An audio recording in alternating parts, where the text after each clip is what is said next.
days. We've had a lot of important days lately, but this is a meeting and a group of people that are doing an unbelievable job in a thing called crime, and in particular, violent crime.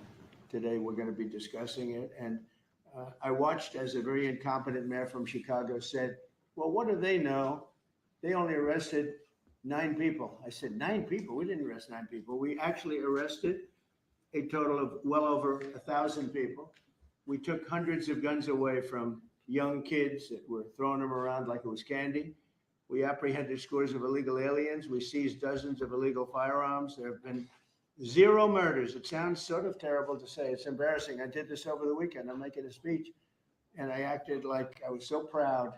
As I said, we've had 0 murders in the last week. And some of these people were from foreign countries. They said, that doesn't sound so good. And I said, well, it doesn't sound good, but Washington was the most dangerous place in this country. And now, you know what? It's probably the safest place in our country. Everyone's starting to come here. The restaurants now you can't get in. Many of them closed because they couldn't open with crime. Everybody before me is happy what I'm doing. Most of you won't say that because you're radical left. The newspapers are so dishonest. The press is totally dishonest, but that's all right. We've got used to it. And we won in a landslide, so they obviously lost their power. I mean, it's impossible to imagine that when you get 97% negative stories, purposely negative stories, even though you've done 97% positive things, that you could win an election in a landslide, winning all 7. Think of it, all 7 swing states, winning by the popular vote by millions of votes. We had it fantastic. The best is your districts. Out of 3,000 districts, I guess we won 3,500. We won 2,750, and they won 500. And that's, to me, the best of all. And we had tremendous in every way, the election. And it's hard to believe you can do that when you have a corrupt media. But many of you are corrupt, and it's nothing we can do about it. But we keep winning, and we're going to keep winning. And this whole story on crime is incredible that the Democrats wouldn't be with us. So the mayor of Chicago, I watched him this morning. He said, Trump doesn't know what he's talking about. He only apprehended 9 people. Well, number one, that's false. It's thousands. We'll get into that. But more importantly than anything, we took guns away. We have some of the worst career professionals out of the country already. They've been taken out of the country, and some are in solid confinement because these were killers. We arrested some very bad people. And in the last 11 days, again, I hate to say it because it sounds so ridiculous, but in the last 11 days, we've had no murders. And that's the first time that's taken place in years.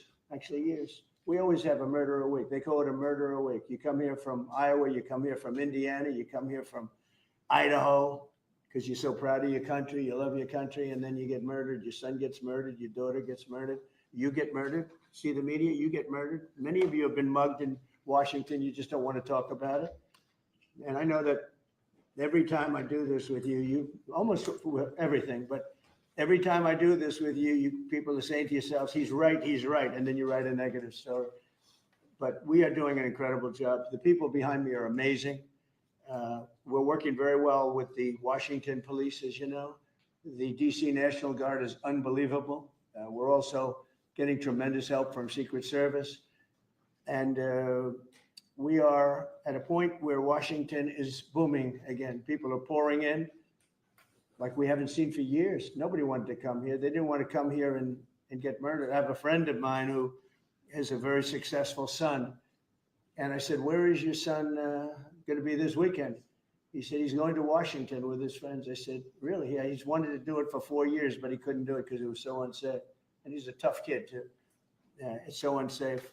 And he ended up staying 3 nights, going out to restaurants all 3 nights. He said it was so beautiful, so peaceful, because all the criminals are either arrested or they're hiding. And we're finding the ones that are hiding. So I want to thank Pam Bondi. I want to thank our vice president. I want to thank everybody standing behind me because they are really, Gaddy, you've been unbelievable, by the way. They have done an unbelievable job. They're working 24 hours a day. And Washington, D.C. is now in great shape. I'm going to be working with Clark Construction, which is by far your biggest construction company. And we're going to also beautify Washington. We're going to rip down the broken medians, fix them. We're going to put asphalt on the roads. We're not ripping them apart like these stupid people do. They rip a road down to the dirt, and then they spend 5 years in building the new one, and then it starts settling. The whole thing is so crazy. And they'll spend hundreds of millions of dollars on a road. I'll spend about $2, and it'll look better. So we're going to be replacing medians. We're going to be replacing much of the asphalt in the road, which in the city, which is in bad shape. We have great stripers. We have great contractors, but we have to let them do the thing. The Congress has said that they'll give us whatever money is needed to fix up the Capitol. This is the Capitol. And we're not going to spend a lot. It's going to go fast, and it will be spotless. And we want it spotless for the World Cup and for the Olympics. You saw the World Cup was here the other day. And come to think of it, there's your trophy for the World Cup. In fact, it's solid gold. That's actually solid gold, so heavy that some of the people in this room wouldn't be able to lift it up. I think what I'm going to do is place it right above the angel, right over there. That's solid gold, too. We're going to put it right up there. Look at that. There's a solid gold trophy. They know how to get to me, I like the angel better, to be honest with you. So we're going to sign, and then we'll take a few questions, and we'll tell you how good a job we're doing. We want to go from here to other places, but I was telling some of the people that in a certain way, you really want to be asked to go. I hate to barge in on a city and then be treated horribly by corrupt politicians and bad politicians, like a guy like Pritzker. He had to spend more time in the gym, actually. This guy is a disaster. Gavin Newsom's a disaster. When we went, we saved Los Angeles. You wouldn't have been able to have the Olympics in Los Angeles. You're barely able to have it now. They did lose 25,000 houses to a fire that should have never occurred because they didn't let the water come down from the Pacific Northwest, which you guys don't want to write about. I had to break into the water supply to let the water down. And even now, we want more. We can have much more. It's less than half of what should be coming in. I don't know, they have a political thing about it. It's like the craziest thing I've ever seen. But I don't like going to a town, city, place, a state, and then be criticized by some corrupt or incompetent governor where crime is rampant. Like, take a look at DC. Crime was rampant. It was at the all-time worst. It got really bad during the Biden 4 years. And then I have a mayor stand up and say how crime has reached a 30-year low. 30-year low. People are being killed left and right. And it's not a 30-year low. Think of it. So for 11 days, there have been no murders. The record goes back years where that's happened. They haven't seen that happen in years. And then people stand up, and instead of thanking us, which they should do, and she's not that bad. She's better than most. But, you have people I watched in Illinois. Chicago, Illinois is a disaster. I have property there. It's a disaster what's going on in Chicago. And you get Pritzker, he's violating our rights. I think this is another men and women's sports thing. I think this is one of those, they call them 80-20 issues. I call them 97-3. I think the Democrats better get smart. And, politically, I hope they don't. But actually, in terms of love for the country, I hope they do, because it would be good to work together. So I'm thinking about, when I have some slob like Pritzker criticizing us before we even go there, I made the statement that next should be Chicago, because as you all know, Chicago's a killing field right now. And they don't acknowledge it. And they say, we don't need him. Freedom, freedom. He's a dictator. He's a dictator. A lot of people are saying maybe we like a dictator. I don't like a dictator. I'm not a dictator. I'm a man with great common sense, and I'm a smart person. And when I see what's happening to our cities, and then you send in troops, instead of being praised, they're saying you're trying to take over the republic. These people are sick. But I'm really saying, and I say this to all of you, in a certain way, we should wait to be asked, because they have cities that are so under control, out of control. So we go in and fix it. They take the full credit for it, and they go out and say, I heard it this morning. They're saying how well they've done over the last 10-day period, that they set record lows. They don't say that we're there with very tough people, by the way. They have to pass the toughness test. Otherwise, they're not working for us. So, and we're allowed to do that now, according to the United States Supreme Court decision. Now, they have to pass a toughness test. If they're not tough, we don't want them for this job. They might be great for other jobs, but not for this job because they're respected. You saw the gang of kids, they were all huddled up, and a group of soldiers walked up. They never even got over. Those kids ran back to their homes or wherever the hell they came from. They were gone. This is one of the safest cities right now in the world, as crazy as that sounds. And it took 7 days. It took really 3 days, but we're now in our 11th day. So I want to thank you. So we had all of these things, 439 illegal alien criminals have been removed. And we have 6 known gang members, some of the worst leaders of gangs anywhere in the country, MS-13 and Tren de Aragua. With 2 missing children that have been recovered. They thought they were gone. We brought them back to the family. The family started crying. They couldn't believe that they saw their child again. 49 homeless encampments have been removed. Like we have the head of South Korea coming in a little while, the president, and he drives down the street. Already, his people have told me, he said, what happened? It's so clean. We always came here, it was filthy dirty with homeless and papers all over the road. That's the other thing. Those roads are swept immaculate, but they're going to be much better in a few months when we put a topping on them. They're going to look like they're brand new. We'll get rid of those rusty old medians that have been crashed into 1,000 times, and they don't fix them. They just let them, they lay them down on the road and they sit there for months.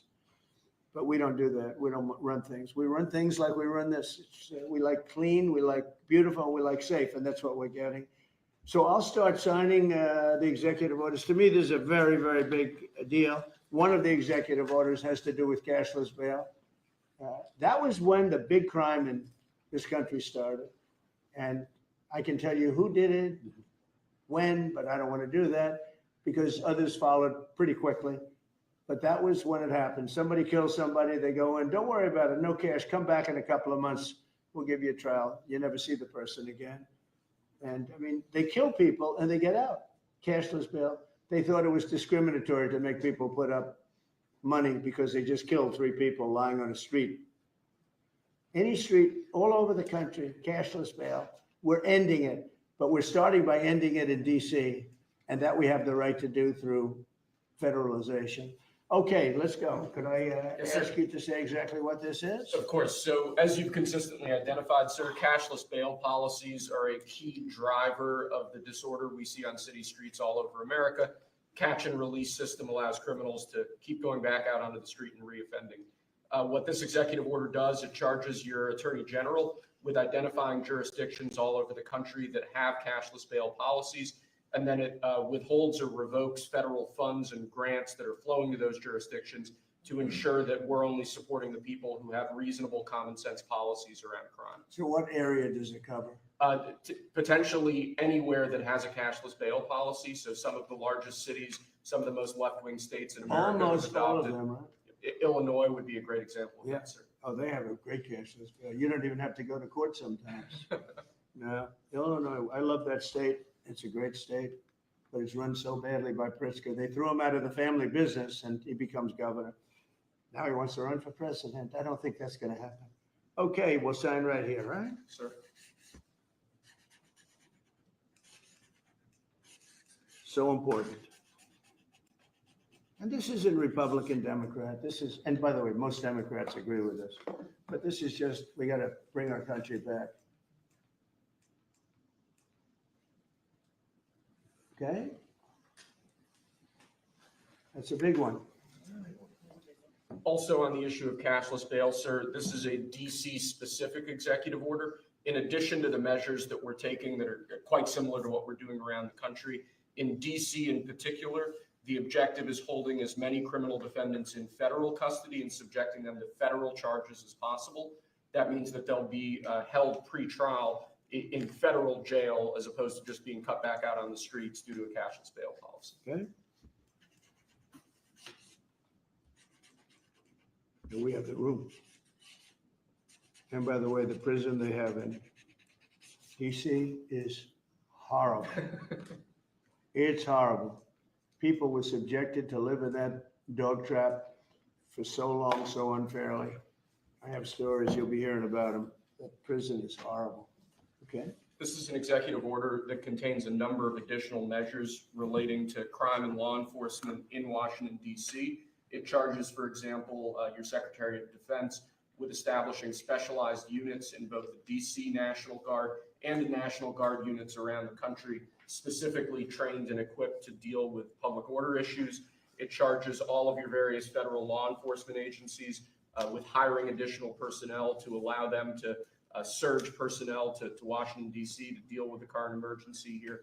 It does a number of other things in that space, and it also asks the Attorney General to look at D.C. Metropolitan Police general orders that have currently impeded law enforcement efforts in the city, and to potentially look at unwinding those that are stopping the police from doing their job effectively. And are we going to ask this to be codified by Congress, all of these things? I think we could potentially, yes, sir. I think so. I think we should. I think we'll get it. I think Democrats will vote. Well, it's hard to believe that they might not, but I think Democrats will actually vote for this.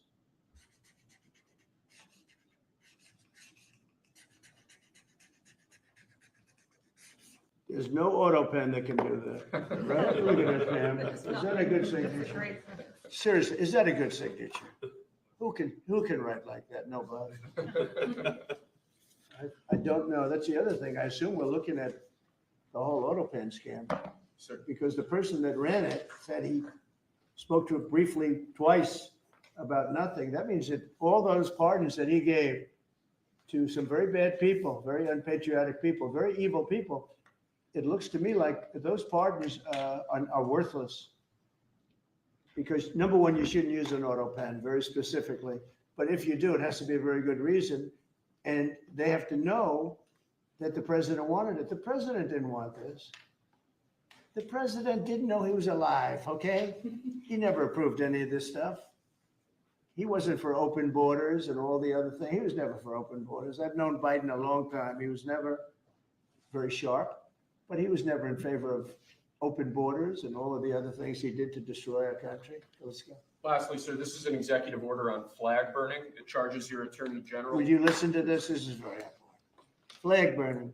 All over the country, they're burning flags. All over the world, they burn the American flag. And as you know, through a very sad court, I guess it was a 5-4 decision, they called it freedom of speech. But there's another reason, which is perhaps much more important. It's called death. Because what happens when you burn a flag is the area goes crazy. If you have hundreds of people, they go crazy. You can do other things. You can burn this piece of paper.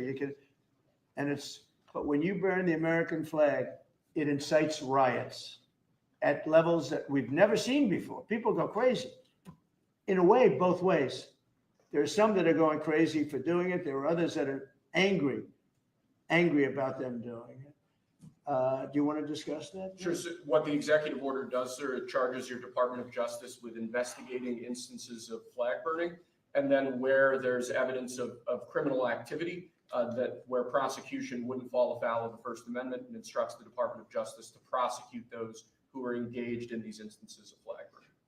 And what the penalty is going to be, if you burn a flag, you get 1 year in jail, no early exits, no nothing. You get 1 year in jail. If you burn a flag, you get, and what it does is incite to riot. I hope they use that language, by the way. Did they? Incite to riot. And you burn a flag, you get 1 year in jail. You don't get 10 years, you don't get 1 month. You get 1 year in jail, and it goes on your record. And you will see flag burning stopping immediately, just like when I signed the Statute and Monument Act.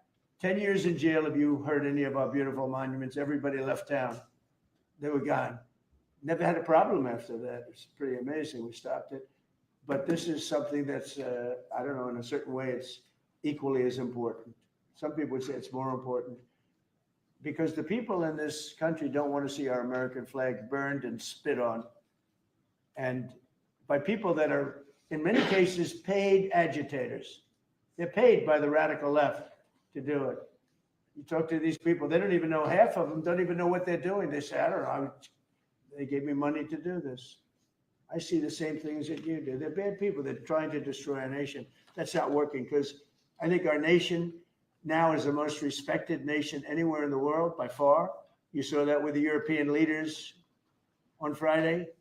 You saw that with NATO, where they agreed to go from 2% no pay to 5% fully paid up, trillions of dollars paid, where they respect your president to a level that they jokingly call me the president of Europe. They call me the president of Europe, which is an honor. I like Europe and I like those people. They're good people. They're great leaders.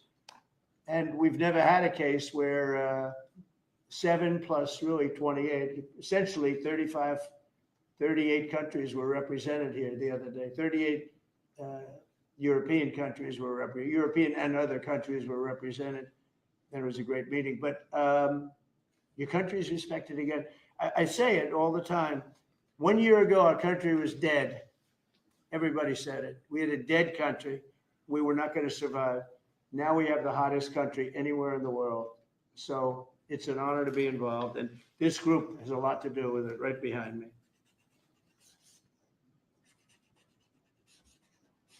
Does anybody behind me have anything? Pam, would you like to say something? Sure, President. Thank you for keeping DC safe. You know, just a couple examples of a mother, a single mom whose house was burglarized, and the defendant got out on cashless bail, went back the next night and burglarized her house again. That's why this is so important. A man got in a fight with another guy. He had a gun. He was let out. Next night, he got up, went back and killed him. So that's why it's so important, President, what you're doing. And thank you for protecting the American flag. And we'll do that without running afoul of the First Amendment as well. And President, I think I think Gaddy Serralta had something he wanted to give you on behalf of all the law enforcement who are out there every single night. Yes. Thank you for putting me in charge of this surge as the director of the United States Marshal Service. It's the oldest law enforcement agency. It was created in 1789. So on behalf of all the federal law enforcement agencies that we're working with and those that have yet to join the team, we thought it was only appropriate to present you with an honorary United States Marshal Service badge. And this badge comes with this little item right here, which is a handcuff key, Mr. President, because you continue through your policies and your efforts with your staff to unhandcuff law enforcement officers all over this nation. And I can tell you personally that they thank you for that. Thank you. That's So beautiful. you can continue unhandcuffing law enforcement. That's a very great honor. I'll save that and put it someplace up, which is important. Thank you very much, Ken. I appreciate it. Thank you very much. Really nice. Thank you. That's very nice. Thank you. Well, we love those people. They're brave and they love our country and they don't want to see it. Do you know how many people volunteered for this job? And before I ask the VP to say a few words, because he feels very strongly about it, I think it's very important, Pam, that when we do this, that a state required, they come and ask us. I mean, I see Pritzker saying, we don't want them. In the meantime, his city is being shot to hell. And they do that politically. And they probably do want it. If we didn't go to Los Angeles, you would literally have had to call off the Olympics. It was so bad. And the sheriff and the law enforcement people, but the sheriff said, and he came out very strongly, he said, if we didn't have these people, we were not able to control it. Now, 4 days later, after we had it totally under control, we did that quickly. He changes to it a little bit. Well, I think we could have done it. You know, they were dead. If we didn't send in the troops, Los Angeles was dead. The Olympics was gone. The World Cup was gone. Everything was gone. We did a great job. And Newsom, you got he's an incompetent governor. But I think people should want us to be there because otherwise all they'll do is complain as we do our job. So we'll have to think about that. Okay, we go in, like in Washington, we go in and the people that are here that have been doing, I don't want to say terrible because she happens, you know, she's a nice woman, yes. I don't care about if she's nice, you know, I really don't care. I want her to do, I'd rather have her be horrible, but do the job. But we come into Washington and we have the 11 best days they've had here in 2 centuries. I mean, they've never seen anything like it. Let's go 2 decades. In over 20 years, they haven't seen anything like what happened. And now they're out there saying, we don't have crime in Washington. Well, that's true. For 11 days, you don't have crime. But before that, everybody was getting hit and mugged, and you people could not walk to your office without security. That's how unsafe it was. So I think we should really let them have their city, let their city go to hell, and when they come and beg us to help. The only problem is we want to save it for the people, because the people want us there. The people here, 95% of the people here want us, the real people, not the people you find on, I don't know where you find these people. You have one person has a broken nose. Where'd you get it? Well, I was mugged. Good. Do you want to see Trump here with? No, I don't want. The woman has a broken nose. She got mugged. But she's saying she doesn't want any protection. It's all made up fake news. It's just fake news. I don't know where you find these people. Anyway, would you say a couple of words, please? And then I'm going to ask JD to say something. You have done an unbelievable job in a short period of time. Thank you, Mr. President. Highly recommended by, you know who, right? Yes, sir. You want to say his name? Mr. Youngkin, Governor Youngkin. Yes, sir. We stole you from He Governor called Youngkin. me, Right. he called me, Glenn Youngkin called, and he said, I have somebody who's really fantastic. And based on that recommendation, here you are. You've done a fantastic job. I appreciate it. Thank you, Mr. President. Thank you. Go ahead. The men and women of the Metropolitan Police Department are back. They enjoy doing their job again. They feel the ability to go out and be law enforcement officers. They feel that they're connected to their communities again. They are making a difference. Thanks to you, Mr. President, and our federal task force, you are making DC safe once again. Thank you, sir. It's going to get better and better. Well, it can't get much better. There's no crime. I read where crime's down 89%. I said, really? Who are the 11%? Okay, there's no crime. JD, please.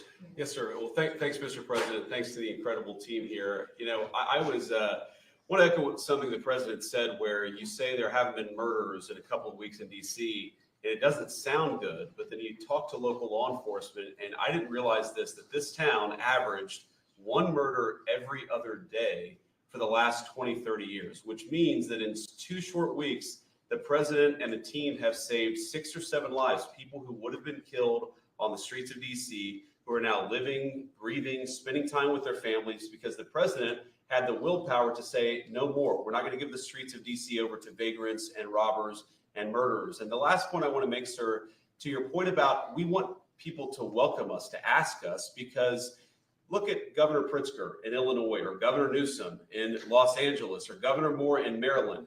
They are angrier about the fact that the president of the United States is offering to help them get their crime under control than they are about the fact that murderers are running roughshod over their cities and have been for decades. Why are Democrat governors angrier about federal law enforcement helping clean up their streets than they are about the fact that those streets need to be cleaned up to begin with? It shows a real sickness in the head. And I agree with the president of the United States. I think most Democrats, rank and file, nobody likes crime. Republicans don't like crime. Democrats don't like crime. Independents don't like crime. Why are Democratic governors doing everything in their power to make crime easier to do in their cities? It doesn't make an ounce of sense to me. But Mr. President, I appreciate you being willing to help. And I hope these governors take you up on the offer, because we should clean up all of America's streets. It's the right of every American to live in safety and comfort in their community. And we've got the people to do it. They're signing up like they've never signed up before. Our military, as you know, during the campaign, nobody was signing up. We were way short of their goal, we were understaffed. Nobody wanted to be in the military. Nobody wanted to be a policeman. Nobody wanted to be a fireman. They didn't want anything to do with the country. We had an incompetent, grossly incompetent president who frankly should not have been there. He should have never been there.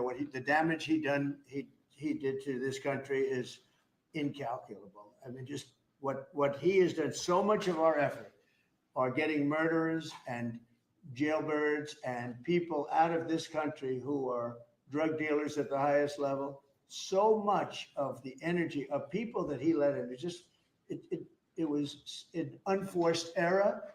But I don't think they think it's an error, but I don't believe he believed it. It was the radical lunatics that surrounded this guy at this desk, who are brilliant people, but with the wrong philosophy. There were some brilliant people, but they're evil people, and they're going to be brought down. They have to be brought down because they really hurt our country.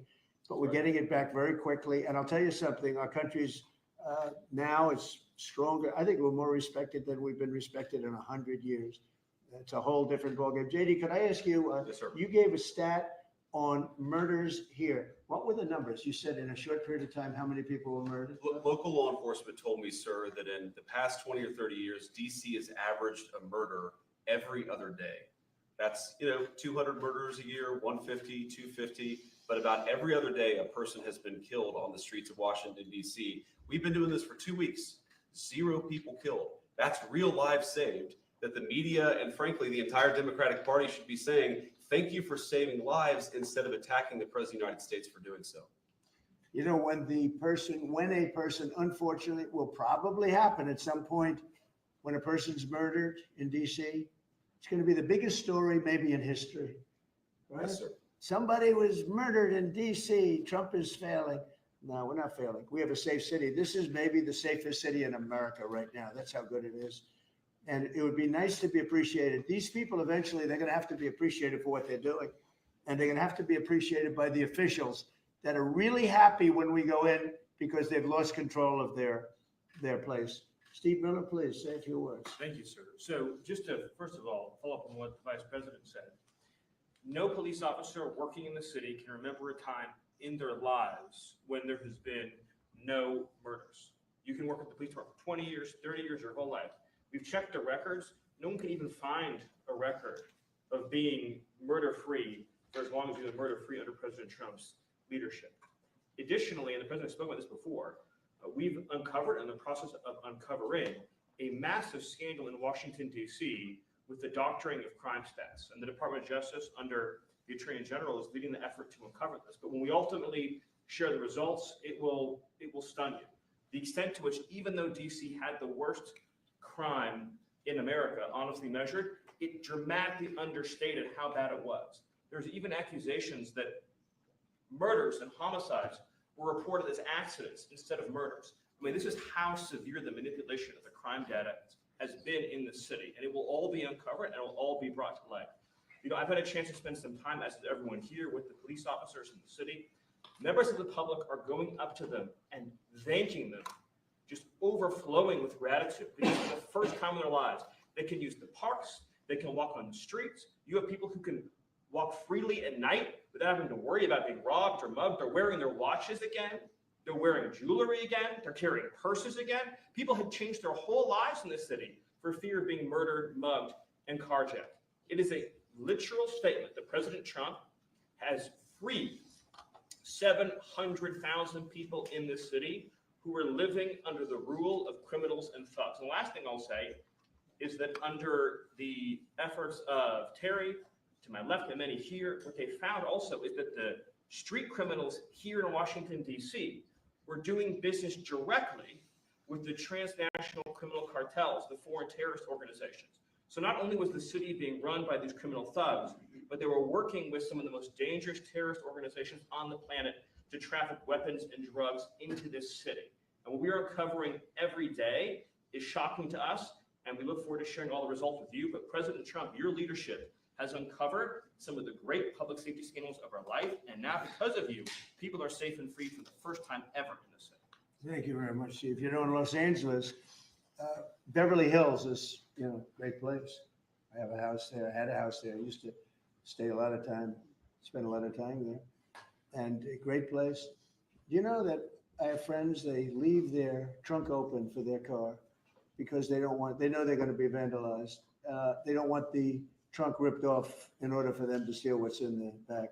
They leave the doors open, so when they go in to steal the radio or whatever they take, that they don't rip off the door. They leave the doors totally open, so the criminals, when they go and open the door, they'll have to break the windows and kill the car in order to steal whatever it is in the car that they're looking for.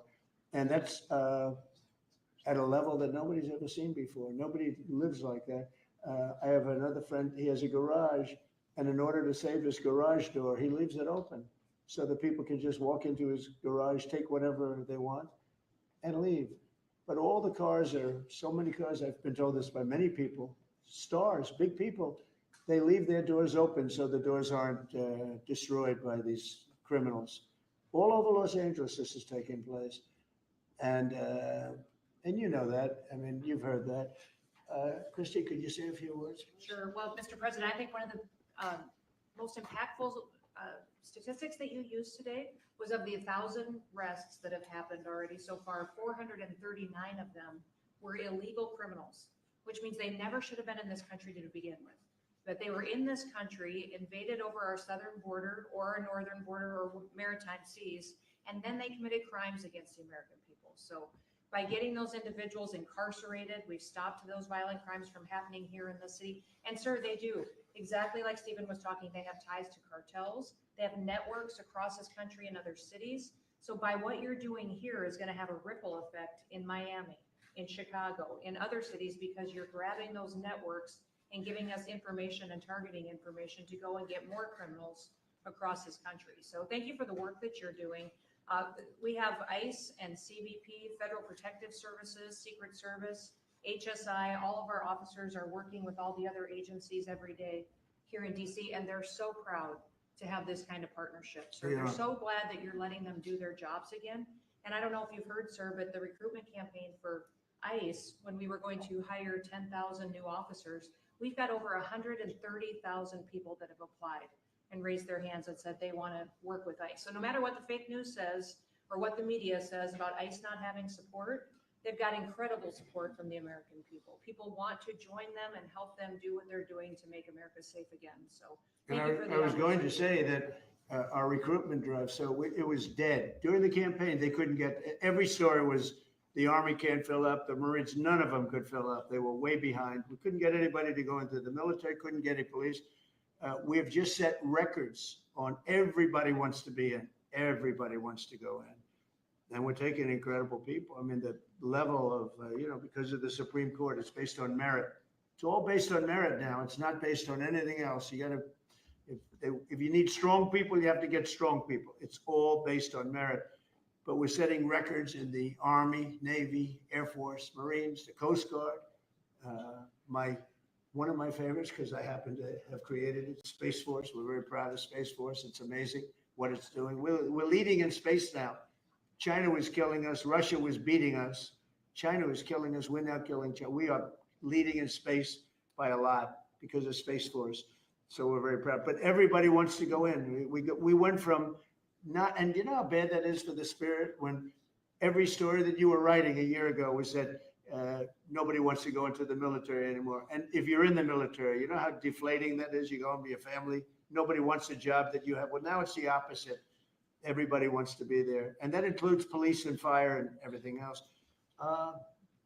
You're doing a good job. Thank you, sir. You're stopping a lot of wars. Just the presidents we're stopping. We've stopped 7 wars. And really the number is actually 10. We're not including a couple, and we're not including in there what we did with Iran, stopping their nuclear play. They would have had within a month or two, they would have had a nice big nuclear weapon to use. That's not going to happen. That won't happen. Pete, go ahead, please. Yes, sir. Well, Mr. President, thank you very much for your leadership. And the Defense Department is proud to be a part of this task force. Just like we have been down at the southwest border, where crossings are at 0. We've got national defense areas where we're working with Border Patrol to secure the southern border for the American people. Just like Los Angeles, where ICE officers deserve to do their job without being attacked, we're really proud to be a part of defending the nation's capital and ensuring it is safe and beautiful and working with law enforcement. And Mr. President, let me tell you, the morale of the troops getting out there talking to them, they love this mission. They're grateful to be doing it, whether they're DC National Guard or other state National Guards. And at your direction as well, sir, it's just common sense to make sure they're armed as well. And so we're rolling out ensuring they're armed, capable of defending themselves and others if need be, supporting law enforcement, and we're proud to be there, sir. Well, look at the mission you just accomplished with Iran. 36 hours back and forth, flawless. Every bomb hit its target. They went right down those chutes, dark at night, no moon, no nothing. Every target, every bomb went right down. They have a chute that goes right down deep into the mountain. And they shouldn't have put ventilation in, I can tell you, because we use that for our advantage. But what they did, and we had the pilots and even the people that took care of the planes, we had a whole group of people at the White House a couple of weeks ago. And, you know, I didn't realize this, but they said, we've been looking at their predecessors, and then these were the pilots. They said, we gave them beautiful medals. And I'll show you the medal. Gave them a medal just like this. See? Just like that. They were so happy. Gave a lot of them out for that. It was an incredible job. You know, we had 52 tankers. People don't realize, so that they could refuel. We had many fighter jets, F-22s, F-35s. We had many. It was an amazing operation. It was flawless. Compare that to the operation when they went in with the helicopters crashing and everyone running around the desert, and the prisoners being taken. And that was Jimmy Carter. What a horrible thing. This was the exact opposite. This was the exact opposite of what they did in leaving a very, very nice place. The Taliban runs a tough operation in Afghanistan. And I think it was the most embarrassing day in the history of our country. That was Biden. I was leaving, and we would have left through strength, tremendous strength. We would have kept Bagram, which is the air base, one of the largest runways in the world, one of the most powerful. You could land anything on it, many, many feet thick. You don't build them that way anymore. You can't. But we left it, and now China's occupying that air base. This was the most incompetent administration in history, the Biden administration. And you're just lucky that they lost, because if they won, you wouldn't have a country anymore. And so, Pete, you started up by saying the Department of Defense, and somehow it didn't sound good to me. You know, it didn't sound good. Defense, what are we defense? Why are we defense? So it used to be called the Department of War, and it had a stronger sound. And as you know, we won World War I, we won World War II, we won everything. Now we have a Department of Defense with defenders. I don't know. If you people want to, standing behind me, if you take a little vote, if you want to change it back to what it was when we used to win wars all the time, that's okay with me. All right? That's coming You soon, go, sir. you let me know if you want to do it. I think Department of War. It just sounded bad. He said, sir, on behalf of the Department of Defense. Defense. I don't want to be defense only. We want defense, but we want offense too, if that's okay. So you'll make a decision. But you know, as Department of War, we won everything. We won everything. And I think we're going to have to go back to that. In the meantime, I've stopped all of these wars. I've stopped them. The big one would have been India and Pakistan, but we stopped them all. We stopped 3 wars. Go to Africa. They like to say, oh, you know, let me tell you, I love black people. And I did great with the vote with the black people. But they say he's a racist. He's a racist. I said, really? For 35 years, a war raged between Rwanda and the Republic of the Congo. And it was a vicious war. 9 million people were killed with machetes, largely, hatchets, machetes. That went on for more than 30 years, but 34, 35 years. And I stopped it. In fact, the presidents are coming in a week or two to sign we have the foreign ministers, it's all signed, the war stopped. But I got it stopped and saved a lot of lives. The Congo, it's deepest, darkest Africa. I got that war stopped. Nobody else could have done that. We did a lot of jobs. We did a lot of wars were stopped that nobody thought would even be possible. And I'll tell you what, the war with India and Pakistan, that was the next level. That was going to be a nuclear war. They already shot down 7 jets. That was raging. And I said, you guys want to do trade? We're not doing any trade. We're not doing anything with you if you keep fighting. You got 24 hours to settle it. They said, well, there's no more war going. And I used that on numerous occasions. Trade. I used whatever you had to use. But we got 7 of them stopped. And the one I thought would be easiest, frankly, was going to be Russia and Ukraine.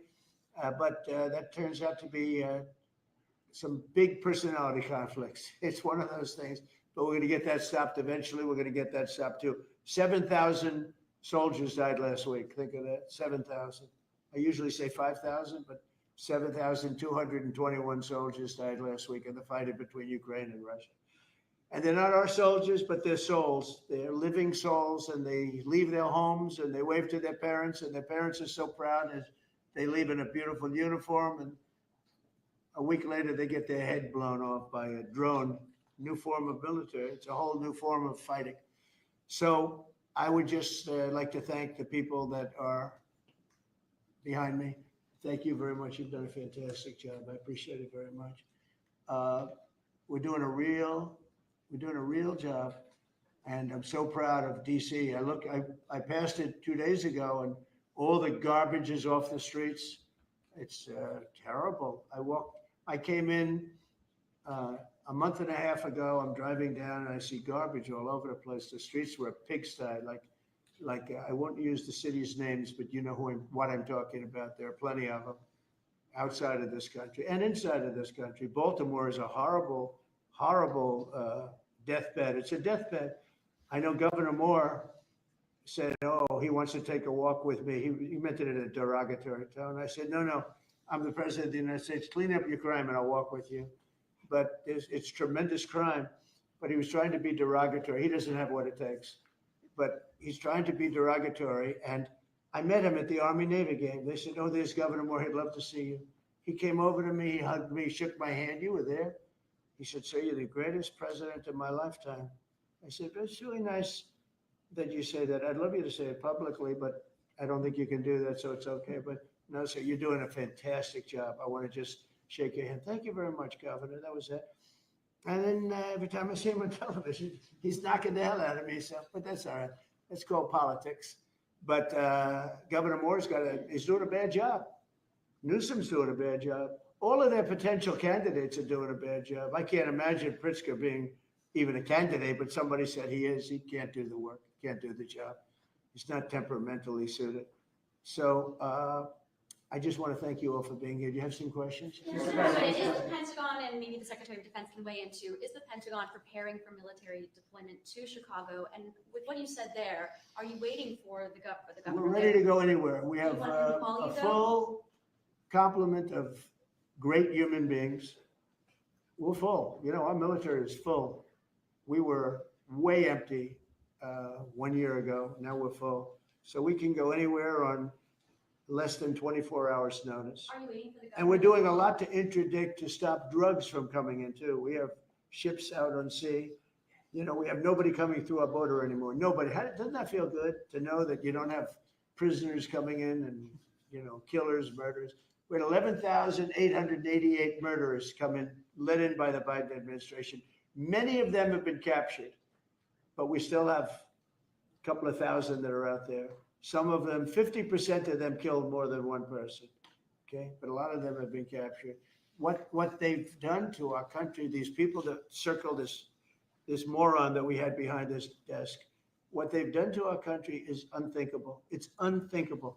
I mean, if you think so much of our time is devoted to correcting a problem that all they had to do is say, close the borders.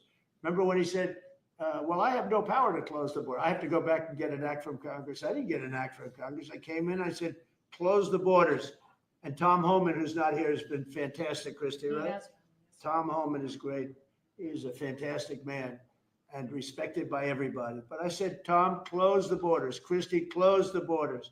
The borders were closed. We didn't go to Congress and get permission. We just closed the borders. And in the last 3 months, hard to believe this one too, in the last 3 months, we've had 0 people come into our country illegally through the southern border. Nobody would have said that's possible. Yeah, please. Thank you, Mr. President. Today, MS-13 gangbanger and human trafficker Kilmar Abrego Garcia turned himself into ICE in Baltimore. Do you have any comment on this? And why are the Democrats so emotionally attached to this man who beats his wife and is part of a terrorist organization? Because they think he's going to be good for votes, and I think he's very bad for votes. These people are deranged. He's not good for votes. He beat the hell out of his wife. His wife is afraid to even talk about him. She's been mauled by this animal.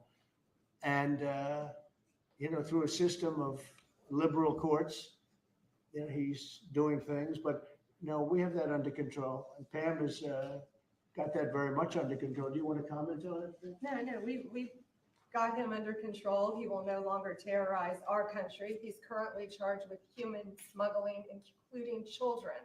The guy needs to be in prison. He doesn't need to be on the streets like all these liberals want him to be. And as part of this operation here in DC, we've also taken off MS-13 members. We've taken, I think just last night, we got a TDA guy off our streets right here, right around from where we all work. Another TDA member gone because of this project. So we're going to keep America safe from all of these foreign terrorist organizations, including Abrego Garcia. Okay. Mr. President, President, if we could get your reaction, sir. Israelis bombed a hospital in Gaza, killed 20 people, including 5 journalists. When did this happen? This happened overnight, today. I didn't know. Any reaction to this? Well, I'm not happy about it. I don't want to see it. At the same time, we have to end that whole nightmare. I'm the one that got the hostages out. I got them out, all of them. Steve Witkoff has been amazing. He's done a great job. But I'm the one that got them all out through my people and through me. And now we're left with probably a little bit less than 20 because I think 1 or 2 are gone. And I said a long time ago, I'm going to get them out. But when we get down to that final 10 or 20, these people aren't going to release them because they're dead after they release them. So it's a nasty situation, very nasty, horrible thing. Mr. Yes. President, could you please elaborate on your post on South Korea? What were you referring to? Well, I heard that there were raids on churches over the last few days, very vicious raids on churches by the new government in South Korea, that they even went into our military base and got information. They probably shouldn't have done that, but I heard bad things. I don't know if it's true or not. I'll be finding out. As you know, your new president's coming in just a couple of hours coming here. I look forward to meeting him. But we won't stand for that. We just won't stand for that. Sorry, Yes. Mr. President. Are you prepared to order National Guard troops, though, into American cities if those governors don't request the federal deployment? I am, but I also think that, look, Chicago, everybody knows how bad it is. Everybody standing there knows. We know. You don't have to be doing any studies. They should be saying, please come in. Pritzker should be saying that. You know, I did a favor for Christy Whitmer, a good favor, I think, with the fish, the carp, the China carp. Did you ever hear of it? China carp. And it's taken over your Great Lakes. You know about that, right? And she came and she wanted to know if it's possible for us to do something about it. And I said, well, I'll do. But I think it's appropriate that the person from Illinois, the governor from Illinois, asks also. It's a tremendously expensive project, actually. It's invasive. It's horrible what's happened. And we can do it with GSA and various people, but we can do it. We're going to just have to see what happens. Okay. We're going to have to see what happens. But the governor of Michigan came, was very respectful, asked for it. She's done a good job. I did that. I opened the Air Force Base, kept it open for F-35s and various planes, F-22s too. I did that for the state of Michigan at her request. And I will, and also at our congressmen. We have congressmen that are unbelievably pro-Michigan up there. But some of this stuff, like the lakes, the Great Lakes, this is a big problem that nobody ever talks about. Most of you probably have never heard of. We have a pretty violent fish that comes from China, China carp, Chinese carp. And you see them jumping out. They jump into boats and they jump all over the place. They've got a lot of energy. And there's a way of getting rid of them. It's very expensive. And I didn't get a request from the governor of Illinois, is affected maybe more than anybody else, right? And I think until I get that request from that guy, I'm not going to do anything about it. And I feel the same way about crime. We go in, we will solve Chicago within 1 week, maybe less, but within 1 week, we will have no crime in Chicago, just like we have no crime in DC. But, I don't like to go in and do it and then have somebody stand up and say, what a great job he's doing on crime. And we don't want the military in our state. We don't want the military. Do you understand? Do you understand that? Yeah, these governors will say. So I don't know. So we're going to have a little meeting. I think, I feel like we go in and we do it, like here. To a lesser extent with the mayor. She hasn't been terrible, but she hasn't been, exactly saying, oh, great. She did say last night, I heard her say that, well, we really don't want the military in DC. Well, that's, not very nice, I guess. That's a little bit of a hit, but she's not as bad as some. We saved Los Angeles, and all we did is get criticized by this idiot that's running the state into the ground, right? Where people are leaving. He should be thanking us, and he should be requesting us to be there. And the governor of Illinois should be. Chicago is a disaster. And the governor of Illinois should say, President, would you do us the honor of cleaning up our city. We need help. They need help. They need help. So But are you without waiting that for- policy, We may wait, we may or may not. We may just go in and do it, which is probably what we should do. The problem is, it's not nice when you go in and do it and somebody else is standing there saying, as we give great results, say, we don't want the military. They need help badly. Chicago desperately needs help. Just look at the crime statistics. Look at the statistics that JD said about, even I didn't know it was that bad. That's terrible. But all I know is we're being celebrated because we went an entire week. Now it's 11 days. We went an entire week without a murder. And I said, boy, that sounds terrible. I didn't know how to, I actually made a speech. I didn't know how to say it because it's a great number. It's a great thing, but it sounds so bad. I mean, supposing you're from a foreign country, which is properly run and they don't have murders and things, right? So much, or in some cases, virtually at all. And you have somebody saying, I'm proud to announce that nobody was murdered in the capital of the United States this week. It sounds terrible, but What about Mr. New President, York? What about New Gavin York? Newsom, you mentioned Gavin Newsom on Gavin crime. Newsom, yes. Is there a federal mechanism you're hoping to use to fight back against his redistricting constitutional amendment, or is that? Well, I think I'm going to be filing a lawsuit pretty soon. And I think we're going to be very successful in it. We're going to be filing it through the Department of Justice. That's going to happen. And we're also going to be filing a lawsuit on blue slipping. You know, blue slips make it impossible for me as president to appoint a judge or a U.S. attorney because they have a gentleman's agreement. It's nothing memorialized. It's a gentleman's agreement that's about 100 years old, where if you have a president like a Republican and if you have a Democrat senator, that senator can stop you from appointing a judge or a U.S. attorney in particular. Those are the two, I guess anything, but those are the two that are very important. So we have numerous states where we have unbelievable people. Now, Jay Clayton was just approved in the Southern District, but he was so good. He was a top student, top schools, top everything, went to Sullivan and Cromwell, became the head of Sullivan and Cromwell, came down here, was Securities and Exchange Commission, ran it for 4 years during my term, like impeccably, beautiful job. He did an incredible job. And we went to court and the judges, Democrat judges, voted that he could, that's the only way you get by it. But generally speaking, you can't do that because you'll have judges from the other party. So Jay Clayton just got approved and he's in, but he didn't get approved by the senators. He got approved by the court system in New York, which was a great thing. And I had a big victory in New York, I might add. I saved myself $500 million with a fake, corrupt attorney general, a really corrupt person with a corrupt judge who was disgraceful, and they're being mauled right now by everybody. It's so corrupt, and it kept business out of New York, stuff like that. But the appellate division vacated all of that stuff that you read about, and we're going to do a big number on that whole thing. You can't have a corrupt court system. You can't have that. You have to have borders, and you have to have a free press. Otherwise, you don't have a country. But you'll be hearing about the blue slipping, because if you have not, you don't need two senators. You just need one Democrat senator with a Republican. The only person that I can get approved are Democrats or maybe weak Republicans, but we don't want that. But the only person I will be able to get approved in any of those states where you have a Democrat I can't get a U.S. attorney. I can only get a Democrat U.S. attorney.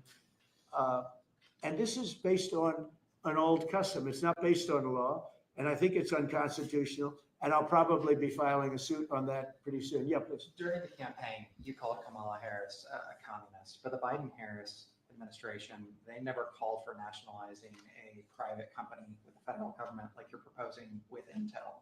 What do you say to some who say this is a bit hypocritical? And is this the new way of doing industrial policy? Yeah, sure it is. I want to try and get as much as I can. If people come in and they need something, as an example, as a real estate person, if I have an agreement and I have any form of a stopgap where I can stop somebody from doing something, right? I have a covenant in an agreement, and they come to me and they say, would like to do something, but you have us restricted. If I do that, they usually have to pay. Now, in the case of Intel was interesting, but I hope I'm going to have many more cases like it. Intel came in. I met with the gentleman. I had a lot of respect for him. He came in under a little bit of a cloud. I liked his story. I thought he was good. I think he really means to do a good job with Intel. I said, I'd like to ask whether or not you'd give because the story, a lot of people said I invested in Intel. I didn't invest, but I invest my heart in it and my soul because I want the country to be strong. But I said, I'd like you to give 10% of Intel to the United States of America. Not to me, to the United States of America. And I said, if you have them as a partner, you have the United States as a partner, I think that would be a very good thing for Intel. And he thought about it a little bit different. And he said, I like that idea very much. We have a deal. And I just made $10 billion or $11 billion for the United States of America.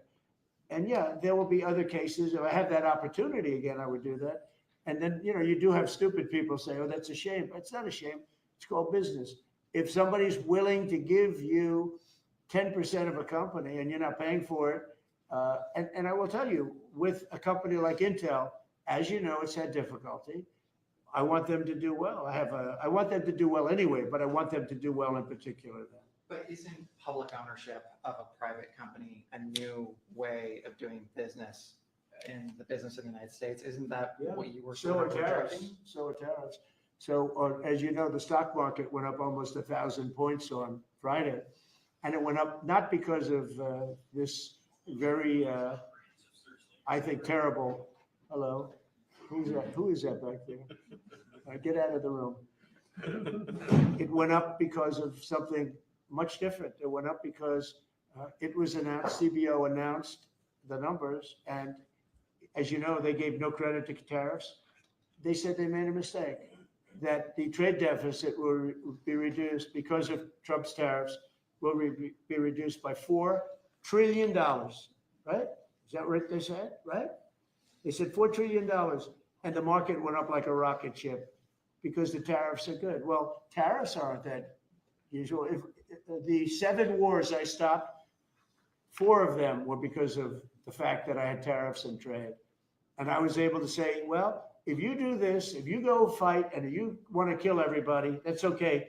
But I'm going to charge you each 100% tariff when you trade with us. You know what? They all gave up. I stopped 7 wars.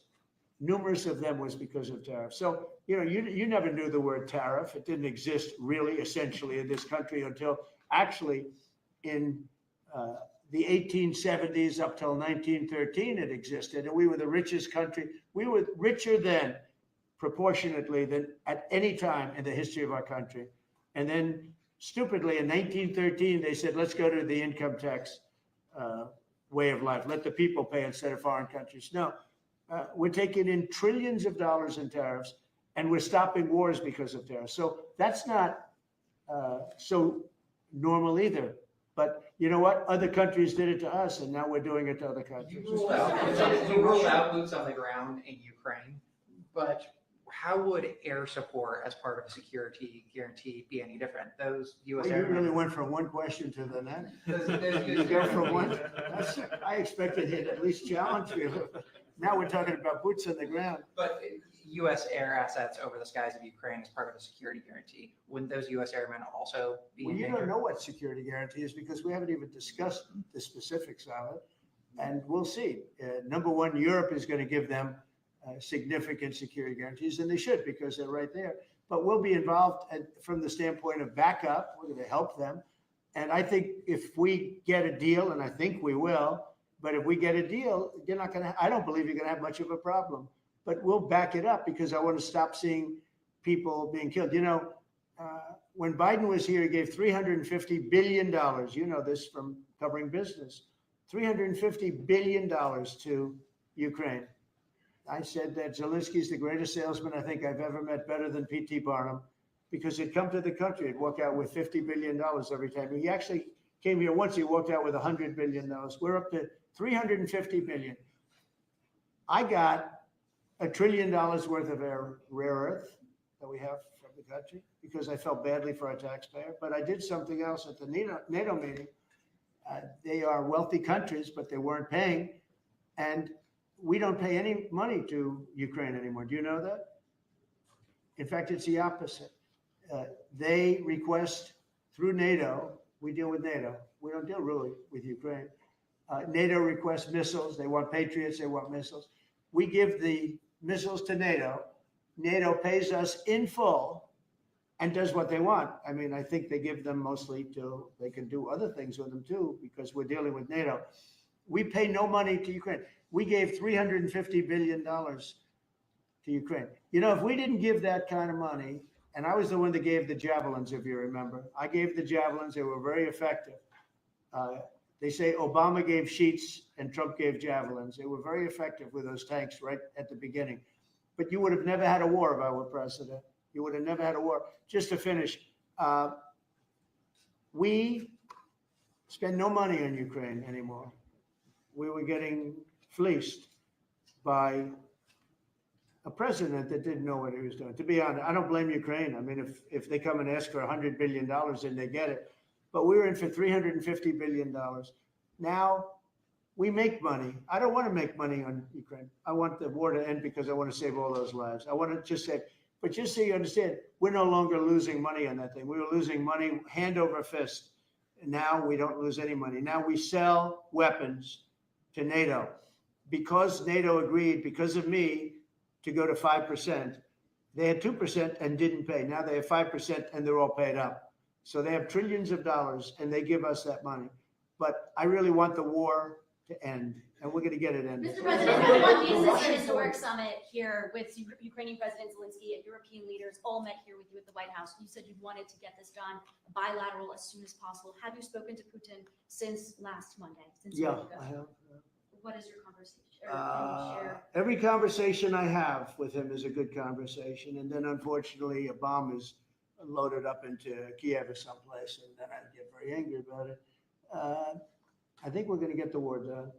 It's tough. I thought that would be, of the 7 that I settled, I thought that would be the easiest of the group. See, you never know what's going to happen. You know, war, strange things happen in war.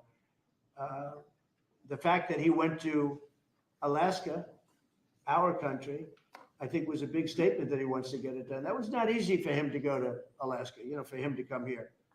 But the fact that he showed up on a very successful, that was a very successful day for other things, because, you know, we're also talking about missiles, nuclear. We're talking about a lot of different things.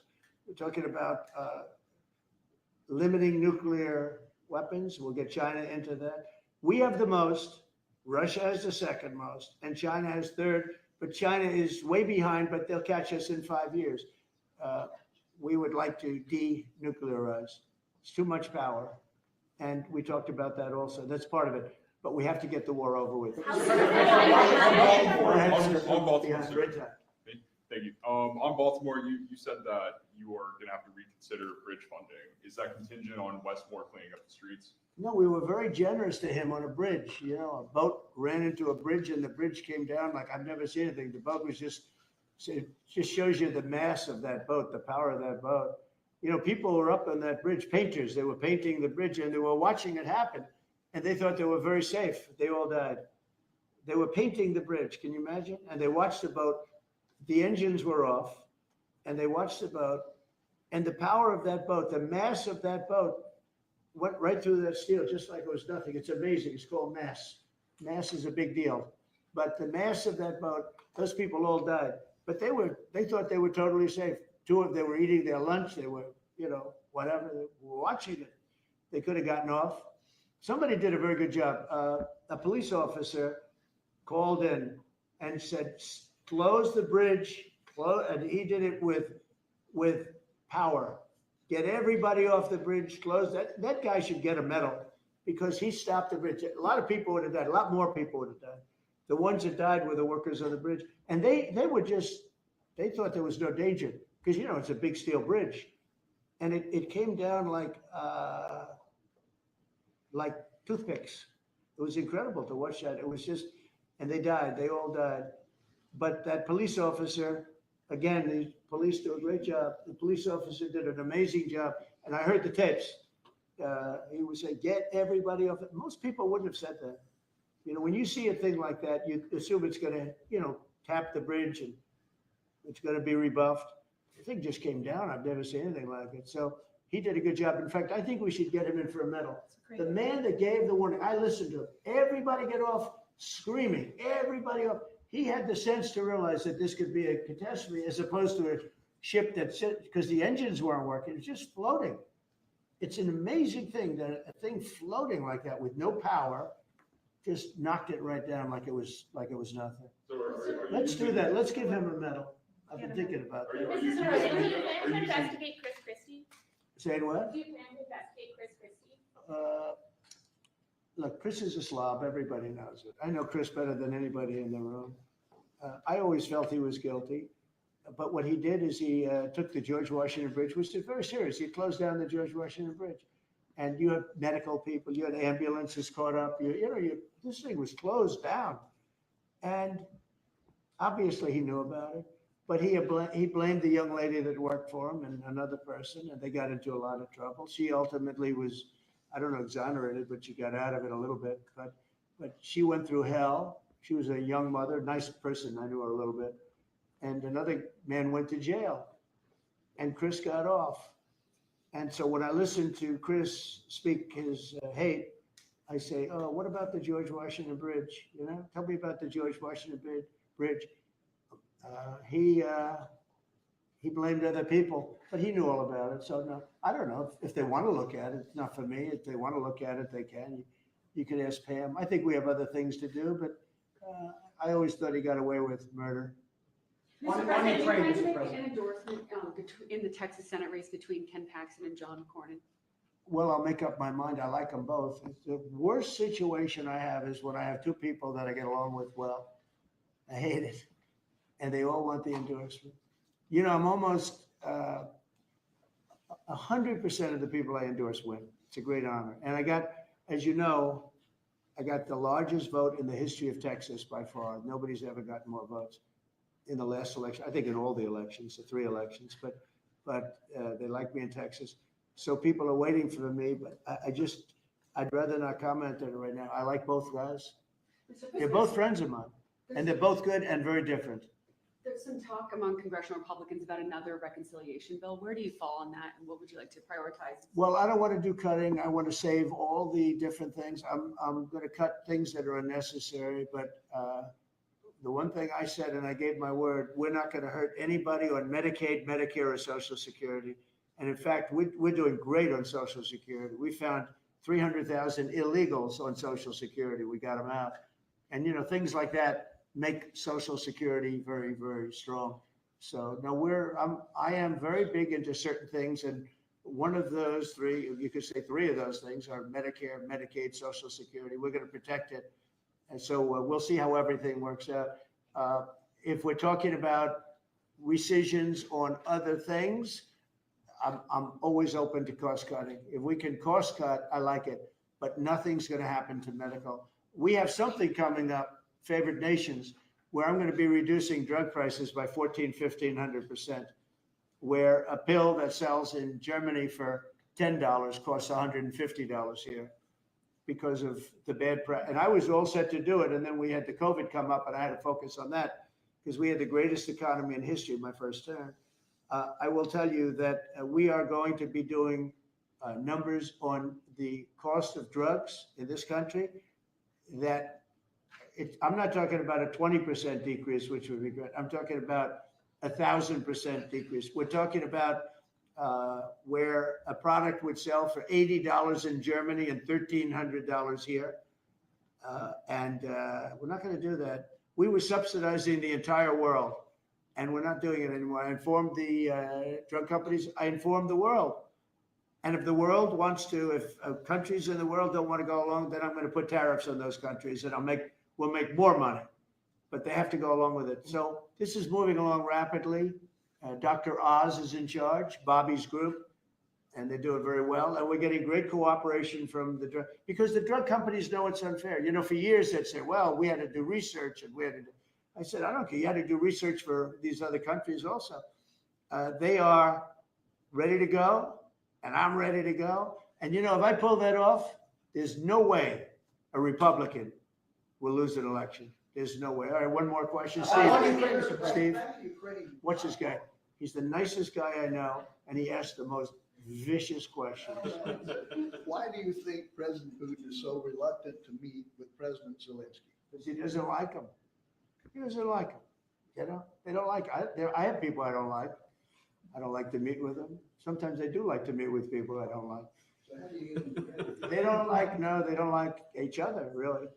And if we had a real president instead of a guy that got in there with a fraudulent election, if we had a real president, that war would have never happened. Putin actually said, he said, if Trump were president, it wouldn't have happened. Happened for a lot of reasons. Happened because of Afghanistan. When he saw how incompetent Milley was and all these guys were, I think he said, wow, this might be, because it was the apple of his eye.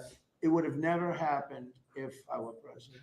Mr. President, you have built relationship with Russian leaders and also North Korean leaders. As they are getting closer, how would that affect your diplomatic approach? Well, I have very good relationships with Kim Jong-un, North Korea. I mean, a lot of people would say, oh, that's terrible. No, it's good. In fact, someday I'll see him. I look forward to seeing him. He was very good with me. We had 2 meetings. We had 2 summits. We got along great. I know him better than you do. I know him better than anybody, almost, other than his sister. His sister knows him pretty well. No, I know him well, and I got along with him. You know, I'm not supposed to say I really like him a lot, because if I do that, I get killed in the fake news media. But I got along with him very well, and we had no problem. If at the time Hillary Clinton won the election, you would have had a nuclear war. You would have had a nuclear war. We're not going to have a nuclear war. Once that happens, it's over. We're not going to have a nuclear war. No, but Kim Jong-un will meet at some point. I look forward to it, actually. But you notice that since I came into office, you haven't had a problem with it. Hasn't been, you know, he tests lots of rockets. He does have great capability, I will say that. But I think a lot of good things are happening for our country, a lot of really good things. And the thing we're here today to talk about is crime, and specifically in DC. I am so proud of what these people, every one of them, what they've done in DC, because to literally stop crime on a button. I'd walk down that street right now. If I were, friends of mine are going out to dinner now. They haven't gone out to dinner in 4 years. They were petrified. Half the restaurants closed because nobody could go because they're afraid to go outside. Now those restaurants are open, and new restaurants are opening up. It's like a boom town. It's a great thing to see, and I'm very proud of the people behind me. Thank you very much, everybody. Thank you, President. Thank you, guys.